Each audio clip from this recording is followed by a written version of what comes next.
আমরা অত্যন্ত আনন্দিত।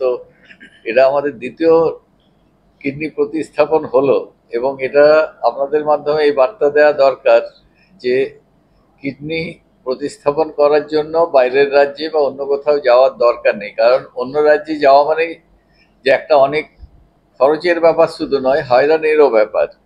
কাজেই অকারণে সেখানে যাওয়ার কোনো দরকার নেই, কারণ এখনো অবধি আমাদের যে প্রথম যে কেস হয়েছিল তিনি সুস্থ আছেন, ভালো আছেন। কাজেই কোনো চিন্তা না করার, এবং এখনো যে করা হয়েছে কাল, তারাও এখনো অবধি সফলভাবেই এগোচ্ছেন। কাজে আপনাদের কাছে এই অনুরোধ যে এখানে যে মানুষ যেন বাইরে না গিয়ে, আমাদের এখানে প্রায় সব কিছু চিকিৎসার ব্যবস্থা আছে, সেই সুযোগগুলো নেন। বাইরে গিয়ে অকারণে হয়রানি এবং সর্বশ্রান্ত হওয়ার দরকার নেই। এই কটি কথাই আমি আপনাদের বলতে চাইছি। এরপর তো স্পেশালিস্টরা বলবেন কিডনি প্রতিস্থাপন।